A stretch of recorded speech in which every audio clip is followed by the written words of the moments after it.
കോൺഗ്രസ് ചേർപ്പ് മണ്ഡലം കമ്മിറ്റി പ്രസിഡന്റായി കെ രാമചന്ദ്രൻ ചുമതലയേറ്റു.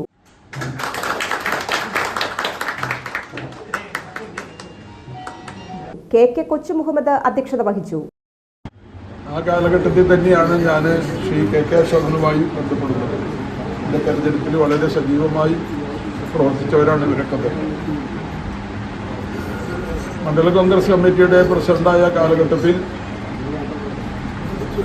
ചേർപ്പ് സഹകരണ ബാങ്കിൽ ചില നിയമനങ്ങൾ വരുന്നതുമായി ബന്ധപ്പെട്ട് ഒരവസരം ശ്രീ രാമേന്ദ്രന് വന്നു.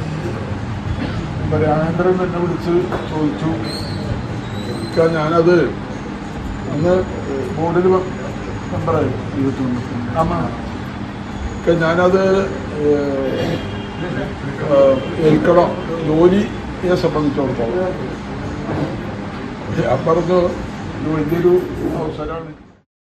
MK Abdul Salam, TK Porinju, CN Govindankutty, Sijo George, KG Sethumadhavan, KV Dasan, KK Ashokan, Shanil Peruvanam, PS Faisal, George Ando, Sujeesha Kalliyath, TN Unnikrishnan, IA Wilson എന്നിവർ സംസാരിച്ചു. ഒരു ചരിത്ര പഞ്ചായത്താണ്. കോൺഗ്രസിൻ്റെ കയ്യിലുള്ള ഒരു പഞ്ചായത്ത്. ഒരുപാട് പ്രവർത്തകന്മാരും ഒക്കെ ഉണ്ടായിരുന്ന ഒരു സ്ഥലമാണ് ചേർപ്പ്. അപ്പം അതിനെ കോട്ടം പറ്റിയെന്ന് ഞാൻ പറയുന്നില്ല, പക്ഷേ ക്ഷീണം സംഭവിച്ചിട്ടുണ്ട്.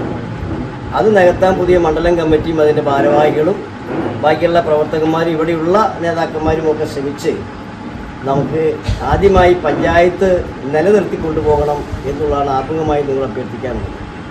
ശ്രീ രാമേന്ദ്രനെ സംബന്ധിച്ച വിവരം പറയുന്നത് അദ്ദേഹം KSU പ്രസ്ഥാനത്തിലുണ്ടായിരുന്നു, യൂത്ത് കോൺഗ്രസിൻ്റെ നേതാവായിരുന്നു. അങ്ങനെയൊക്കെ രാഷ്ട്രീയ പ്രവർത്തനത്തിലൊക്കെ പരിചയസമ്പന്നനായ ഒരു ലീഡറാണ് ശ്രീ രാമേന്ദ്രൻ. അതുകൊണ്ടാണ് അദ്ദേഹം അല്പം വൈകിയാണെങ്കിലും അദ്ദേഹത്തിന് പ്രസിഡന്റ് സ്ഥാനം ലഭിച്ചിട്ടുണ്ട്. ഈ പ്രസിഡന്റ് സ്ഥാനം അല്പം ഒരു മുൻകിരീടമാണിപ്പോൾ. പാർട്ടിയെ സംബന്ധിച്ചിടത്തോളം അല്പം പ്രതിസന്ധി ഘട്ടത്തിലൂടെ മുന്നോട്ട് പോവുകയാണ്, നമുക്ക് എല്ലാവർക്കും അറിയാം.